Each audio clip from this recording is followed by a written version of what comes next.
welcome to a very, very special conversation with Brian, the podcast where we delve into the minds and experiences of thought leaders shaping the American landscape.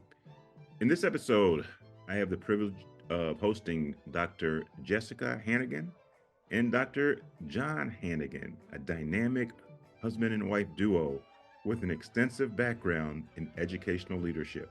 Jessica is an assistant professor in educational leadership at the Department of California State University, Fresno. With a passion for designing and implementing effective behavior systems, she collaborates with schools and districts nationwide. John Hannigan, Jessica's husband, whose educational journey spans over 2 decades, covering roles as teacher, instructional coach, principal, and county office leadership coach. John's expertise lies in designing and implementing systems of multi-tiered support for academics and behavior. As the co-founder of Hannigan Ed Equity Group, LLC, Dr. John Hannigan continues to impact schools and districts throughout the country. So without further ado, I'd like to welcome to a conversation with Brian, Dr. Jessica Hannigan and Dr. John Hannigan.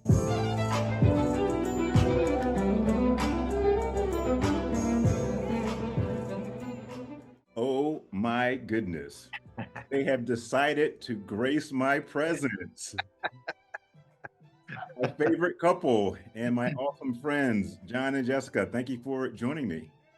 Thank you for having us. Thanks for adding us to this esteemed list of profound educators in our profession. Thanks for including us. You know, I have been asking you all to come on, and I was starting to get like a complex because I'm like, God, they keep telling me, yeah, we'll come on, Brian. You know, we'll look at our calendars.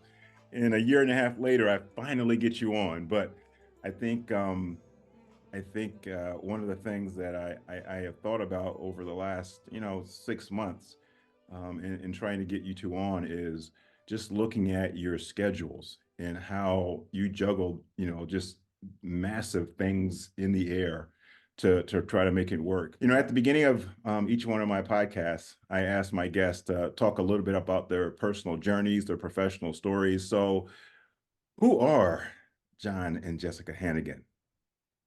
Yeah.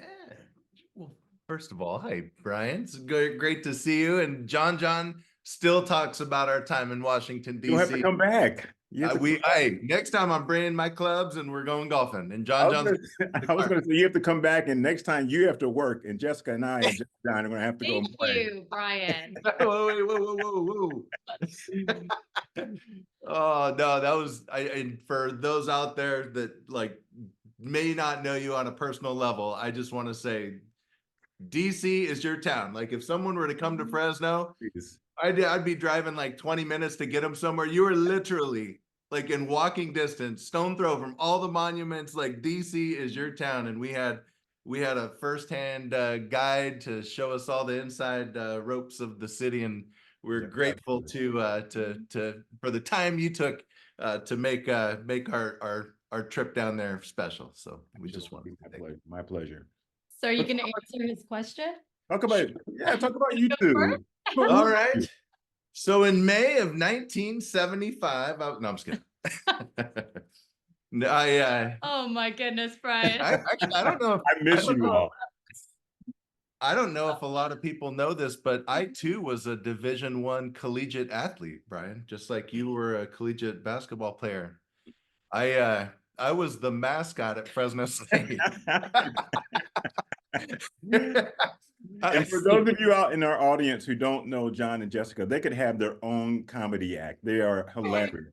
So, technically I was on the cheer team, but I just like to stop with, I was a Division I collegiate athlete. I just want to, so that's actually where my journey started in education. I was 3/4 done with a business finance degree. And then my parents, after 4 years, they said, we're paying for 4 years of college. And so I knew I had a little bit more than 4 years left. And so I was walking across the student union and I saw a little flyer that said mascot tryouts to be the Fresno State Bulldog timeout. And so I was like, sign me up. I can act like a fool. No one knows who I am. For a free ride, absolutely sign me up. And so it wasn't until we'd have to do a lot of appearances on school campuses. And so I was like, these kids are kind of cool, you know, it's kind of fun. And so that's when, because I come from a family of educators. My mom was actually my PE teacher. Oh, wow. Growing up.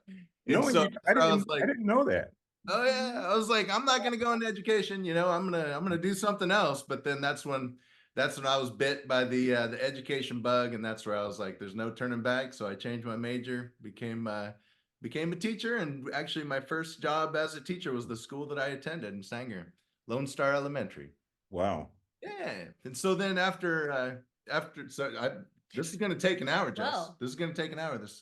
This story. And it's okay. It's okay. I'm learning a lot about you too. I'm kidding.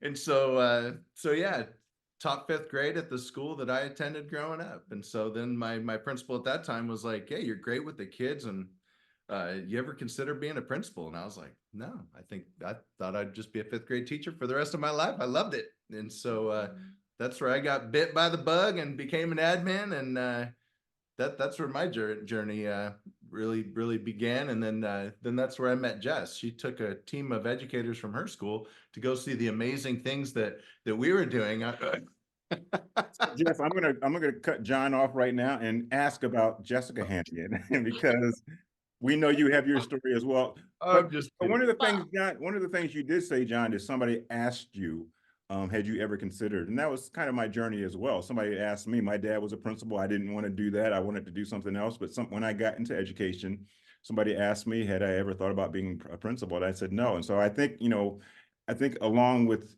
all of our journeys, somebody has pointed to us and said, you could do this. Mm-hmm. They believed in us.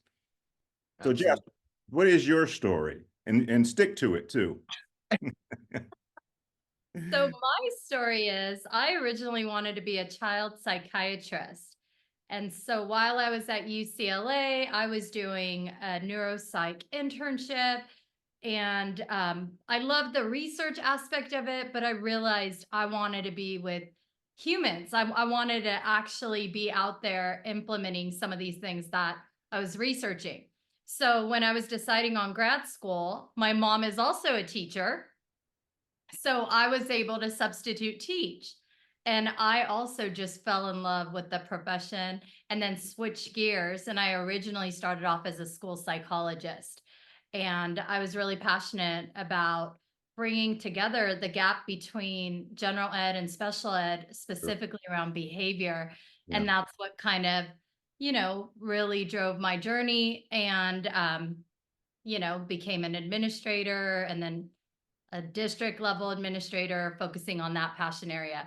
And yes, I did take a group as an administrator to John's school site. However, the part he's missing is he also took a group of administrators and his team to my school site to see what we were doing around behavior. Sure. So it was an equal partnership.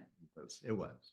Still is. And it continues. Yeah, it continues today. And so talk a little bit about that partnership and, what you're doing today in terms of, multi-tier system of supports, behavior interventions, all the things that you're doing that traditionally when we were coming up, they were off the radar for kids.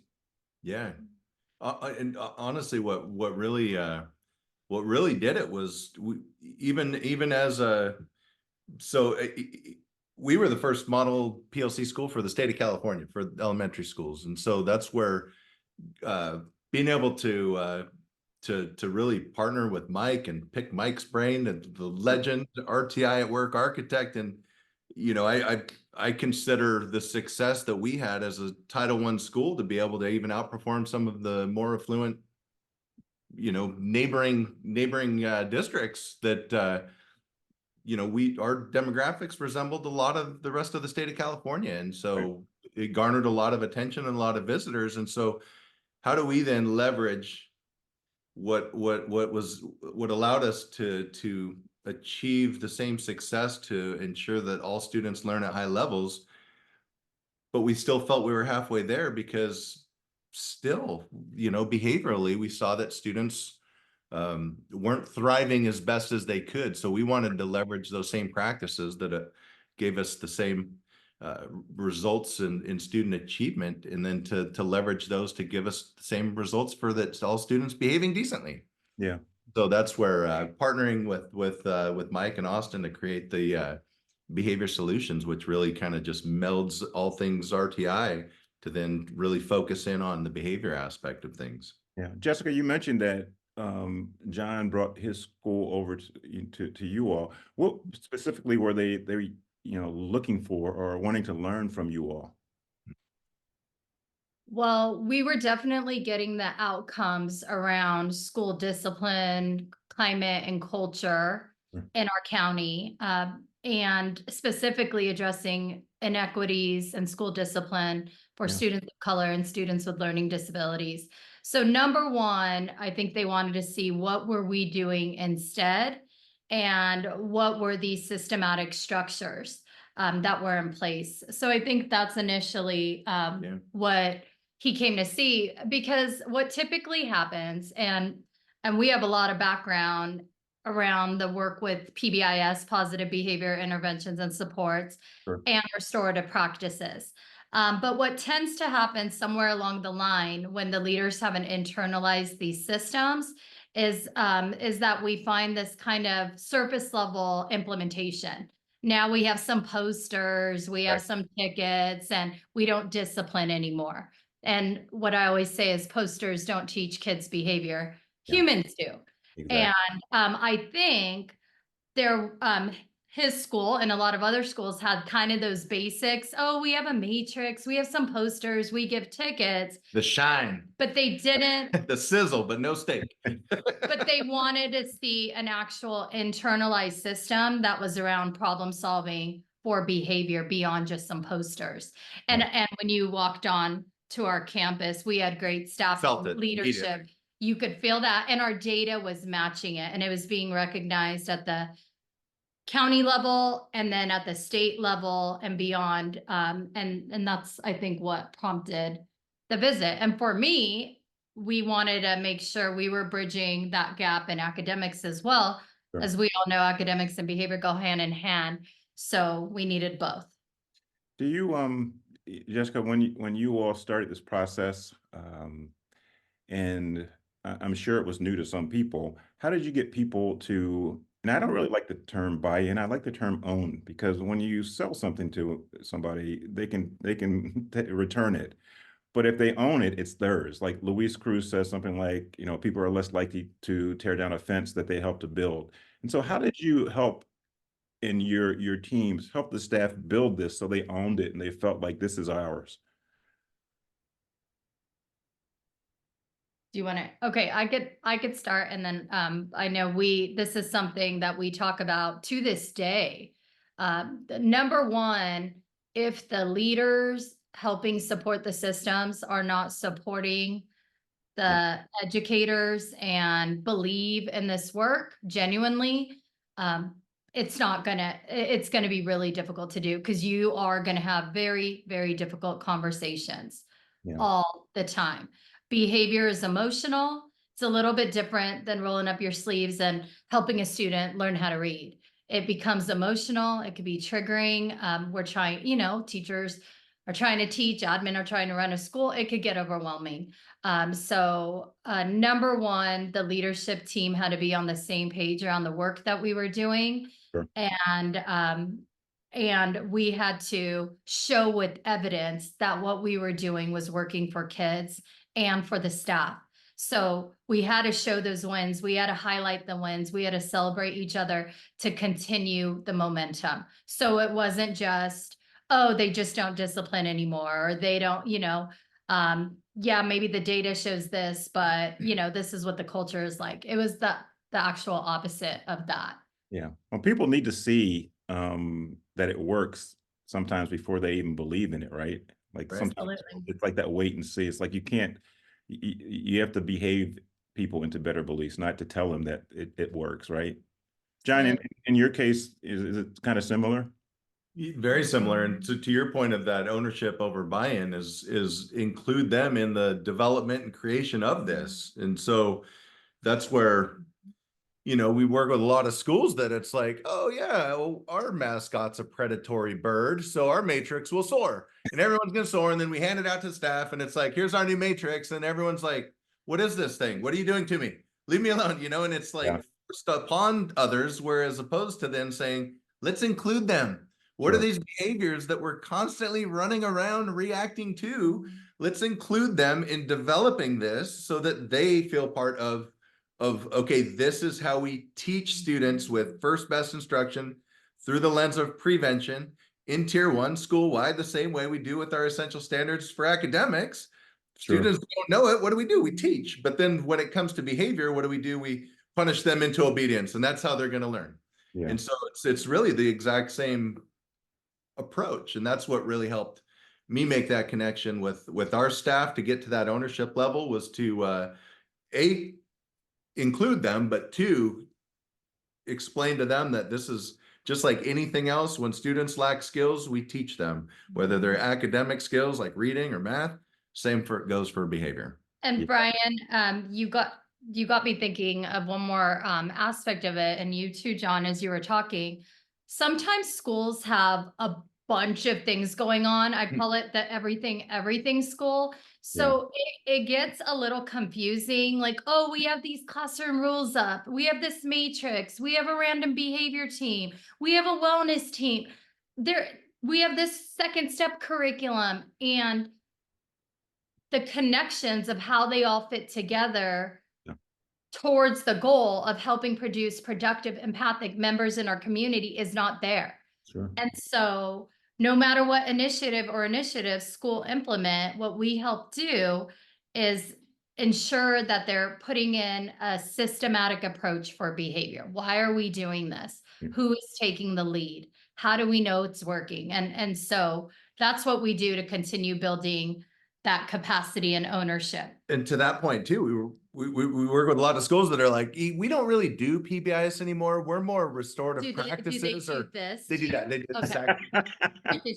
We don't do restorative practices anymore. We're more trauma informed now. Like, these things are all in competition with each other. It's like, if you know why you're implementing it, see it through, communicate the why this is important, and see it through. And that's where they'll abandon it in pursuit of the next shiny object. So then it kind of communicates to the staff, this too shall pass. We'll just run off and implement the next thing instead of seeing any of them through. I think a lot of times, and I think you might agree, is it's not the fact that many of these initiatives are bad, is that they're either implemented ineffectively, or people won't see them through, or there's just a misunderstanding. And so people say it doesn't work. And it's not that it doesn't work, it's that we just haven't actually implemented it effectively. All of those have a home on your campus. It's just, where does this fit within, like our RTI pyramid? If this is a visual graphic organizer of our school, where do each of these fit? So they don't seem like competing initiatives, but they all play a critical role in the success of helping students.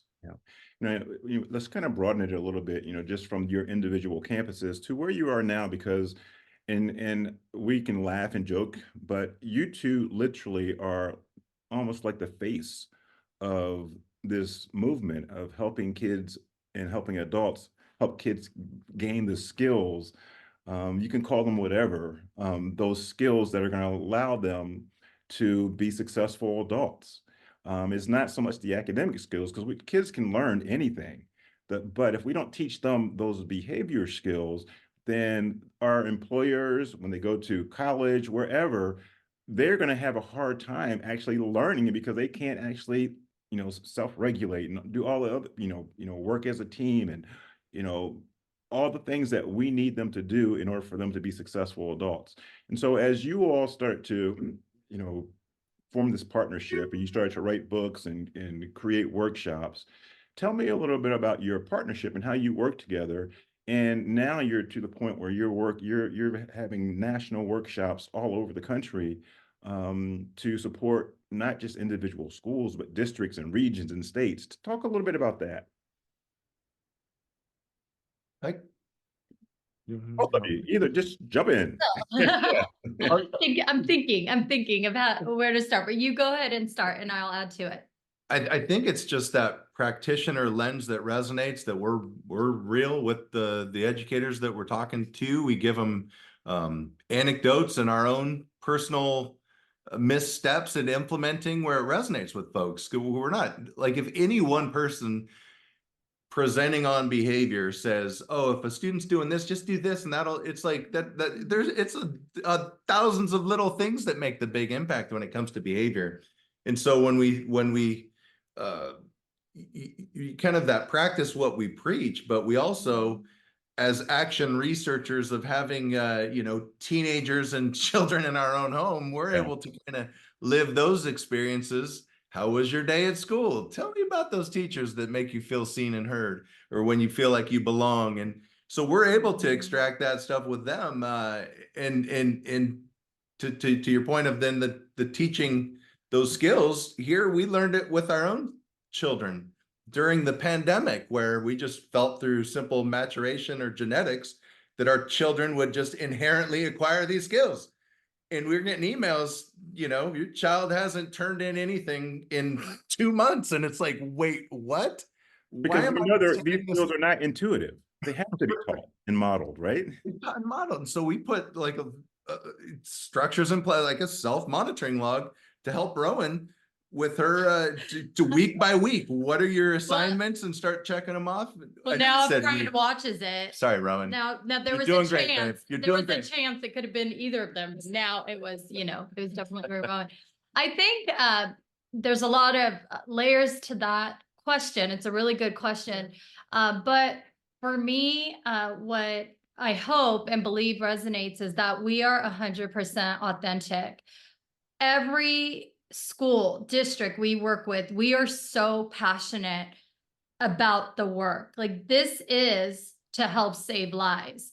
And I think that is something you cannot ignore if you meet us. This is not optional to us. This is our calling. Like, we are never going to stop advocating for kids. And I think that we incorporate that in our workshops, and sometimes they're difficult conversations. To be honest, Brian, it's not fun all the time being the behavior people, because there are some fixed behavior belief systems that are really hard to also hear about kids. But then on the other hand, you also see systems that are not supporting teachers. Right. So there's hard conversations at the site level, the leadership level, and also the district office levels that we have. But I think what has resonated is that it works. When you're actually implementing the systems and structures we are providing you based on tried and tested practices. This isn't just, we woke up one day. We've been doing this together for years. Yeah. It works. And when it starts to work, it starts to take off. And I think, to answer a big question, that's kind of where it started. I think, educators started to see that they will get outcomes if they invest in this work. And we are here to help them do that. And I would have to say, just knowing you two, and you just said it, Jessica, you two are authentic. You care deeply and you're real. And I think what makes me proud, and also I really think it's just something that's just about you two, is that, and you said it a little bit, if people are pushing back or people aren't getting it, you're just not going to just say, oh, okay, just do what you want to do. You're gonna work with them to hopefully help them understand that this is so important. The message should be, what would you want for your own kid? I always say this. And if it's good enough for your own kid, it should be good enough for anybody's kid. And you should be willing to examine every single of your traditional policies, practices, procedures, programs through that lens. And if it doesn't work for your kid, it should not work for anybody's kid. And you should be willing to abandon some of those things to be able to do what we're asking for all of us to do to make this a better world. Yeah, and we tell our schools and districts, we've gotten a little better at this now over the years, but we will say right from the get-go, this is not the easier way of doing it. Yeah. What we are going to share. It's the harder way, but it's so worth it. worth it, right? But let's talk a little bit about your because you've written a number of books, 9, 10, 11 books, I can't keep track. But together, let's talk a little bit about just the kind of the practical aspects of writing a book with two people, husband and wife, partners. What does that look like? Can you take us through like the beginning of writing a book? And I know, you've written a couple of books with, Mike Matos and Austin, behavior books. But what does that process look like? And with your schedules, I don't think I mentioned it, or I mentioned it at the beginning. Jessica, you're a professor at Fresno State. And so with all the stuff, your parents, John, you're traveling, all this stuff, how do you actually write a book together? Well, typically Jess will send me a final draft and I say, I knew you. I knew you were I going said, to. this is going to be really good. Can I put my name on it? You've been hanging around Mike Matos too long. Sarcasm. Thank you. Thank you for the question. I'll start on this one, and then if you want to add to it, John. But John and I are very, very reflective. I mean, we are constantly reflecting after each session, before each session. I mean, we are constant. It's just a constant reflection. How could we be? How could we get better? How could we provide tools that are helpful? Those kinds of things. So we're constantly reflecting, and this sounds a little strange, but as we're doing that, content happens. Jessica starts to get a little obsessive around certain areas. She'll dream up tools. She will dream up a tool. And typically this is where it starts. I will dream up our next book. It will come in my dream, and people watching are going to be like, she needs help. She really does. She'll wake up and say, I figured it out. And I'll say, I have the next book. And John will say, oh my gosh, okay, don't put a deadline on it. And I'll say, it's already submitted. Don't make that clock start ticking yet. Hold on now. But really, so I think, like, as the reason I was saying we reflect so much is we reflect on those areas that are constantly coming up and there are highest needs. And then we talk about it. And then it kind of initially, the idea of the title in the book will come to me first in my dream, and I'll bring it to John, and I wake up and I'll say, I had a dream, and he'll say, uh-oh. And then he'll grab his notebook. But really did it again. Really, it takes both of us.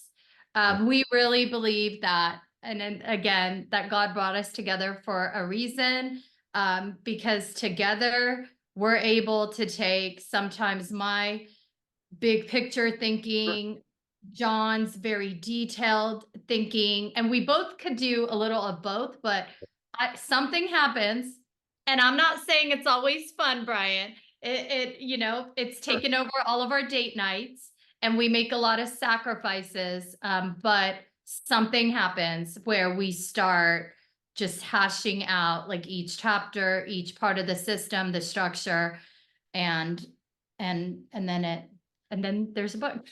So even within the workshops and, trainings or working with schools and districts is that where we'll hear questions, we'll reflect on either we weren't clear enough in the way that we taught it, or maybe there's a need here that needs to be expanded upon. And so I'll give you a perfect example, like our behavior academies that in behavior solutions ended up in Appendix B.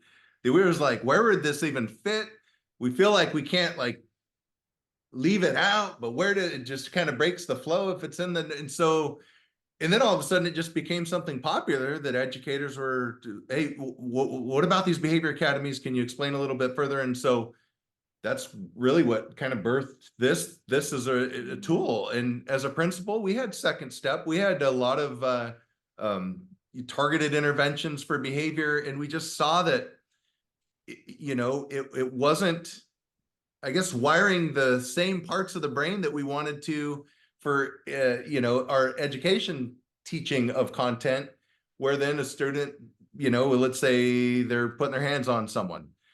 We'd use those lessons, and then someone cuts in front of them in line and they revert back to what they're familiar with, which is putting their hands on. It was like, well, why do they keep tapping into the same behaviors? And so that's where expanding on behavior academies, and I know this wasn't the question, but just kind of thinking as far as like the progression of where this came. So then we just became relentless around research of what are those ways to teach and have things stick. And we've really, through the psychology of really elite athletes and Olympians, of visualization and mental imagery and rehearsals, where, you know, they've run that race 1,000 times in their mind, so it's not unfamiliar when they get there. The Tiger lining up his putt, you know, he knows exactly the slope of the green, the speeds. He's visualizing it and hearing the sound of the cup, you know, or the freestyle skier that, you know, feels the wind on the back of their neck. They hear the crowd.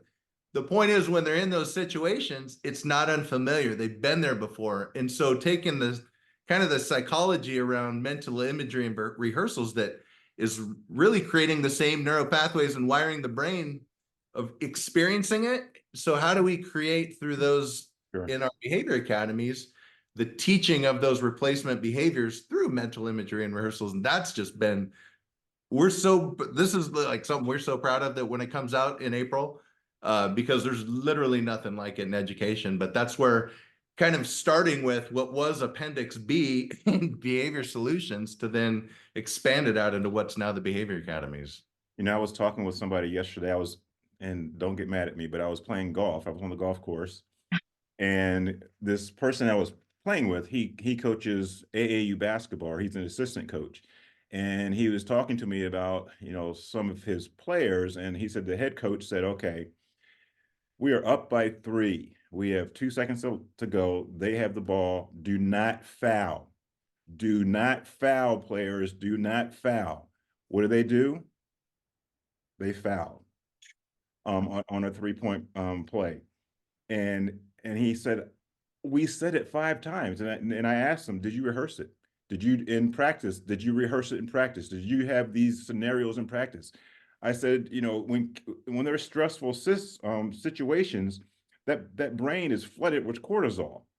And so if they don't practice and learn how to manage those emotions, and they're not familiar with it, you know, all bets are off. You don't know how they're going to react. And so, like you we'll revert to what they know and what's familiar. Exactly. Yeah. Impulsive. Yep. So this understanding of, you know, the brain chemicals and the brain and what happens in stressful situations. And you all know, I mean, you're the experts, especially when kids come from chronic stress, right? And when it's constant, that it's fight or flight, right? For a lot of them. And so how do we help them? And sometimes it presents as if they can't learn. Sometimes they come to school and they can't remember something, or they're stressed. It's because of their situation, right? And so, Jessica, you're the psychology person. You know this. I can't even imagine what some of these kids go through on a daily basis. Yeah. I can't even imagine. We see adults that struggle handling, you know, how to respond to traumatic experiences and stressors. And if you don't believe that, go to an airport. You'll see people melting down or on an airplane. Okay. However, this is another study of mine I'm going to do one day. You will also see the people at the gate that have been highly trained on how to stay calm, cool, collected.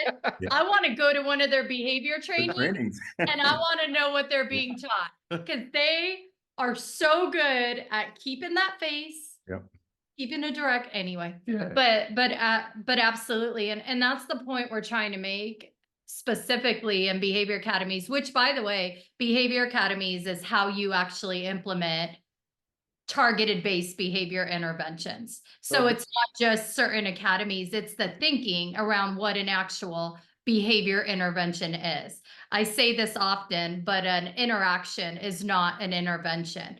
It is amazing. We should have interactions with kids. We should check in, we should celebrate their wins. But an intervention is ongoing teaching of those targeted life skills. And so that is the really the critical piece. And even as adults, we need that. Because universally what we see across the country, when we ask schools, what do you have in place for tier 2? Typically the response is check in, check out, which there's nothing wrong with check in, check out. We're advocates check in, check out. We use check in, check out. I use it with you all the time. but it becomes this universally applied for everything. It was created for those repeated minor misbehaviors in the classroom. Right.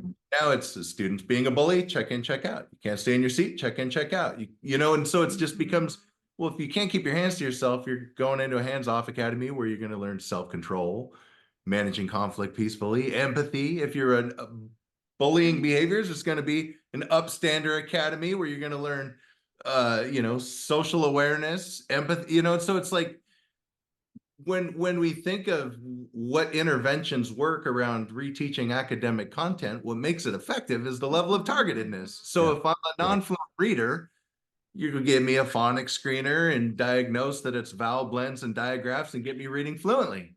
But then when it comes to behavior, we just universally apply check in, check out for everything and wonder why it's not working, or that student that's been in check in, check out since 3rd grade and now they're in 8th grade and they're still in check in, check out. And it's like this last sentence. Thank you for calling it check and check out. I was at a training the other day and this girl comes up to me. She was great. She was lovely. She says, psycho doesn't work.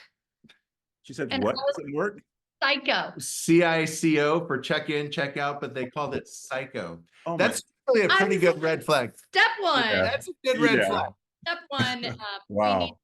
We need to define. Change the Psycho. acronym. Yeah, that's So nice. behavior academies will be targeted, and it'll also allow through mental imagery and rehearsals that we're actually training the right parts of the brain when we're building that inner toolkit for our students. So if I was a teacher or a team that registered for Behavior Academy, and you just talked about it a little bit, but what would that look like? Like, is it a series of workshops? Is it a one-day workshop? What is it?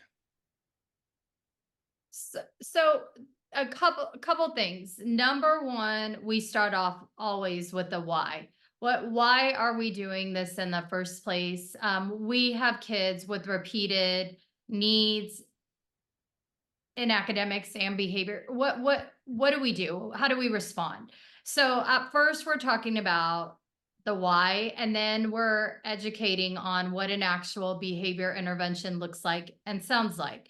And we have a very formal version of a behavior academy that requires all the components of an initial session, ongoing session, and an exit session.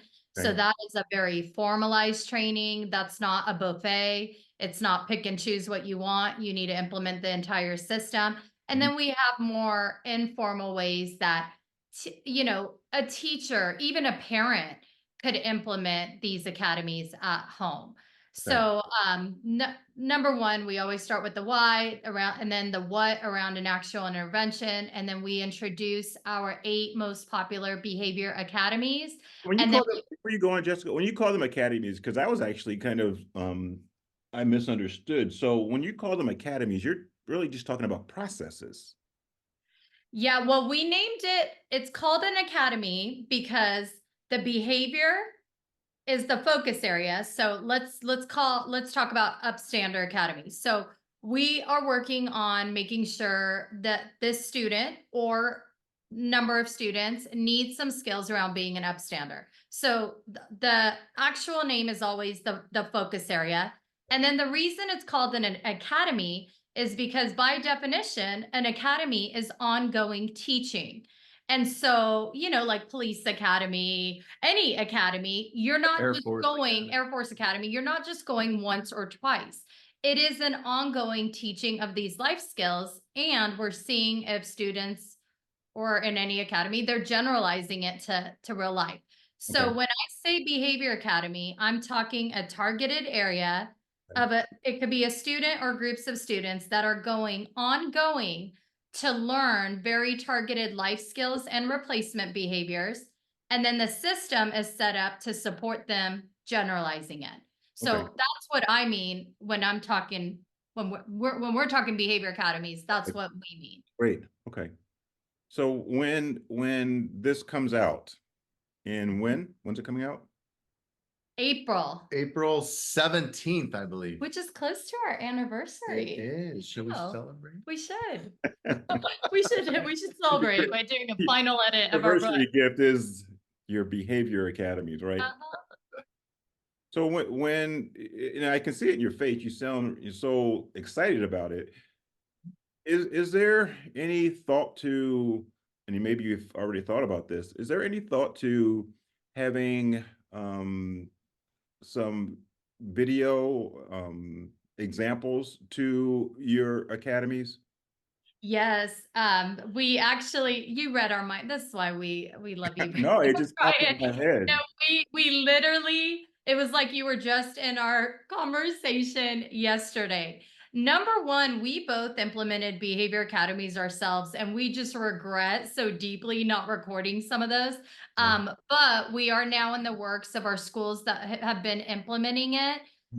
We're in the works of trying to see who's willing to let us capture what those sessions look like. And we also want some younger versions and older versions of what an academy looks like. So that is in the works, but it's not, it's not part of the April rollout. Sure. What is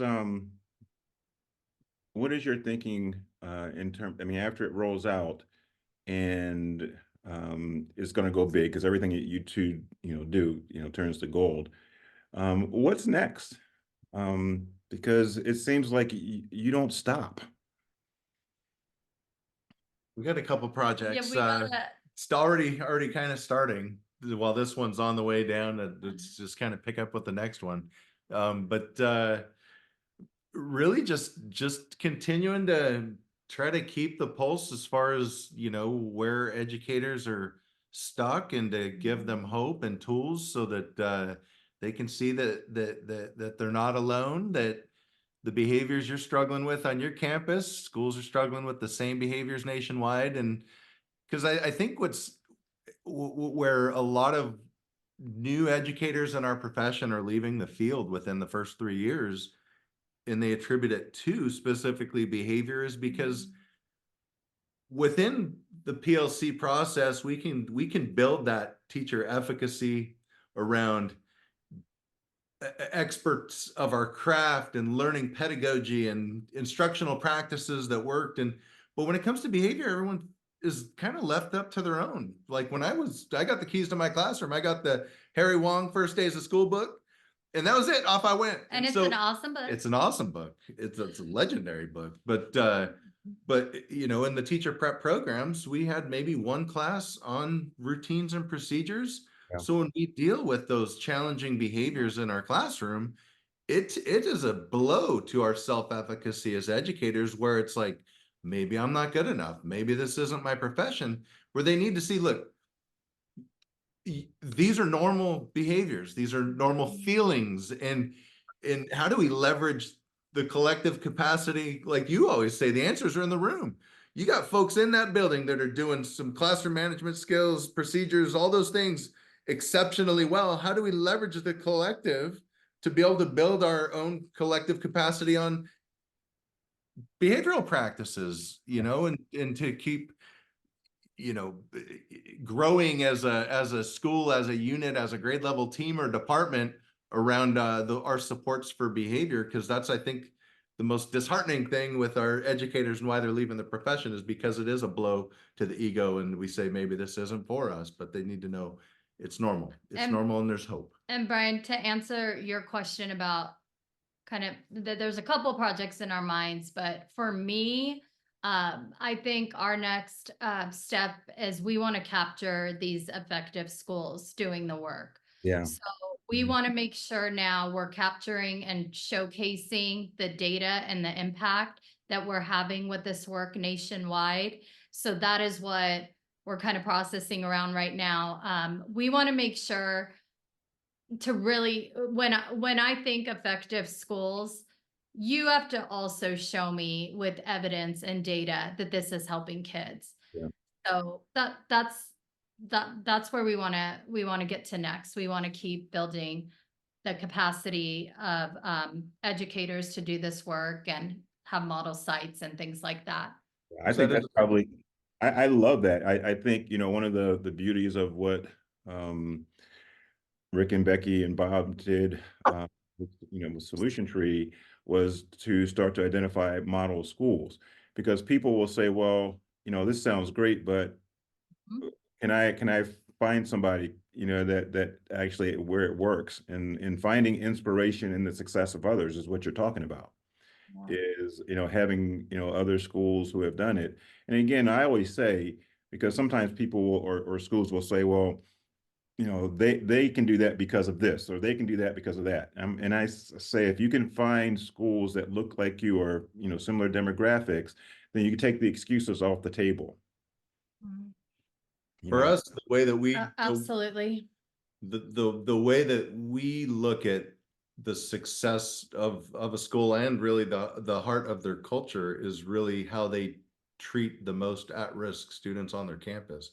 Yeah. Because we've seen some very high achieving schools that still rely on exclusionary practices and the hammer as a form of discipline. And to us, we think that they're only halfway there. Yeah. That those accolades don't really mean much when the most at-risk students are being communicated to them. We don't have time for you. You're not worth it. Go away. You're a burden. And that's what, through the exclusionary practice, is what we're communicating the students that need caring adults most on that campus. And they got banners, flags, awards galore for their academic achievement, but that's still the beliefs of the adults, of that way that they treat the students that need the most supportive, caring adults in their presence. A And lot of that's times, those banners, those flags, those awards, they're a direct reflection of parent support.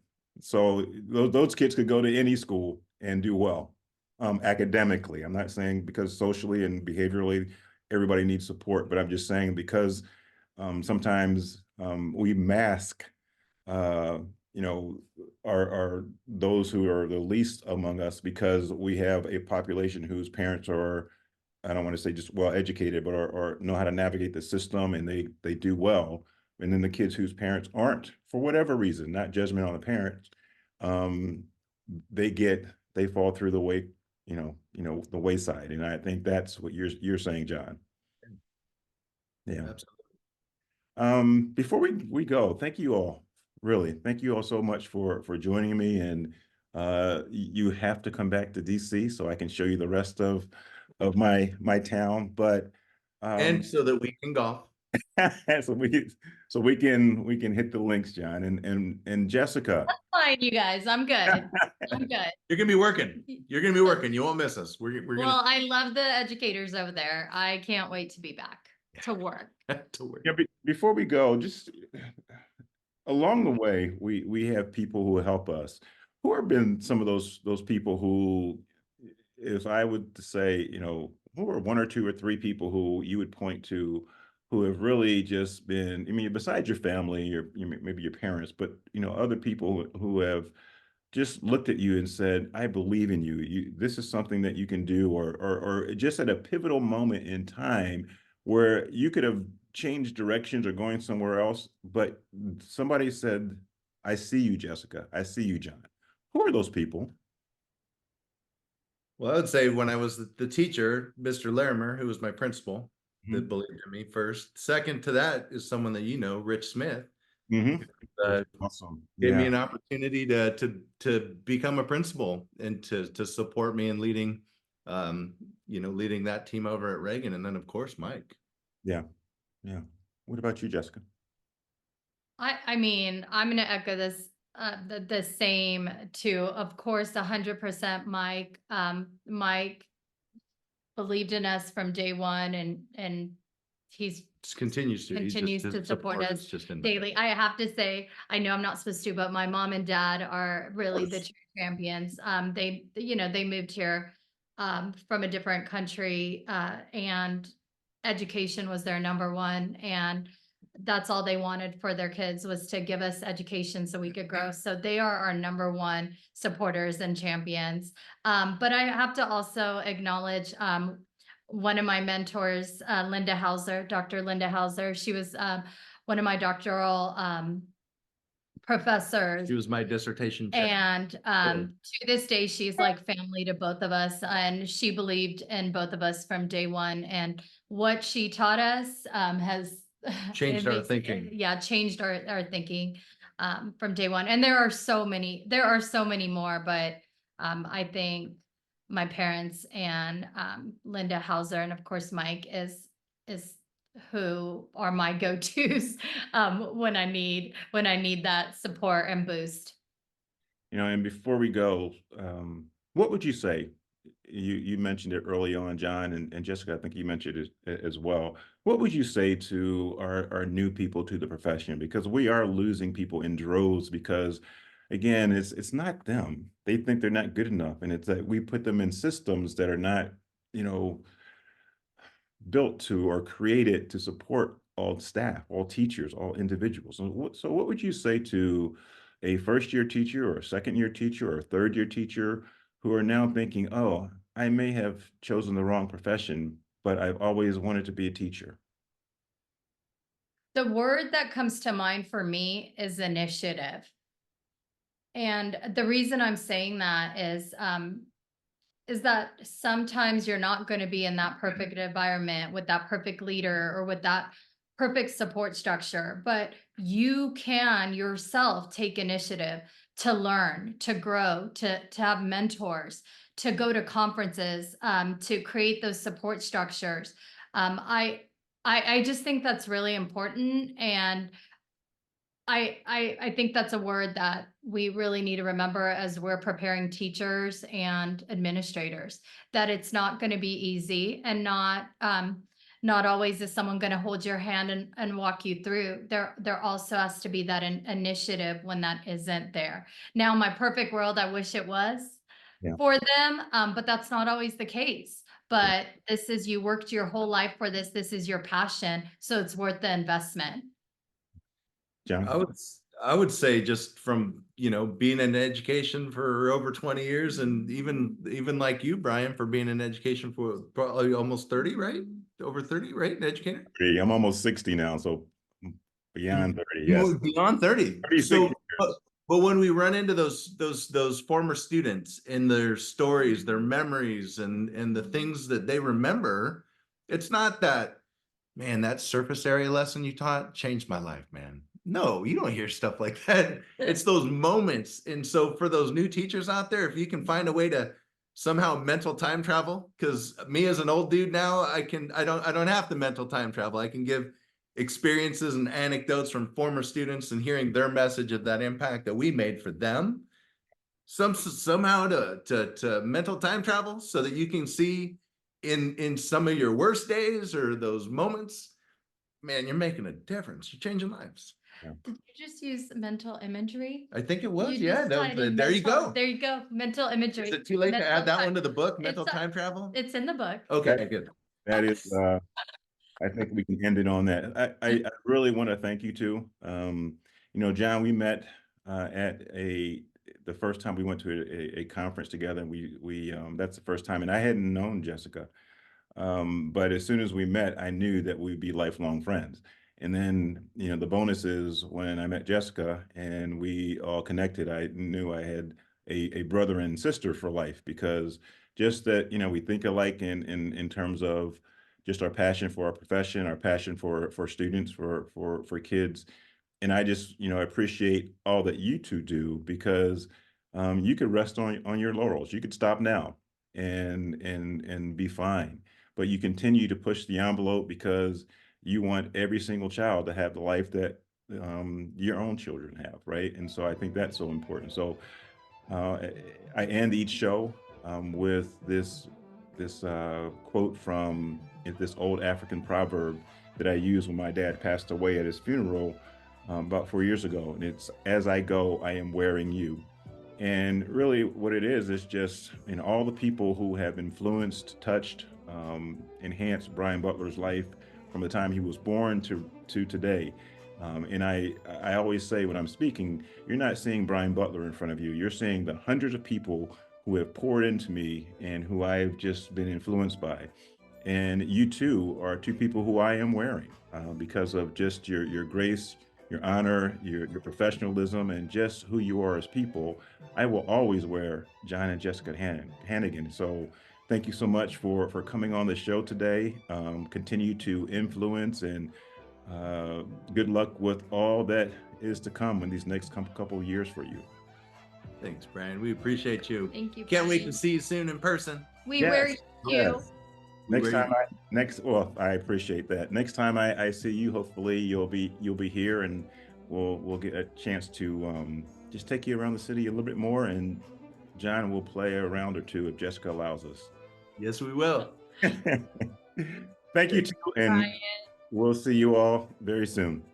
Thanks, Brad. Thanks, Brian. Subscribe to A Conversation with Brian on my YouTube channel and Spotify.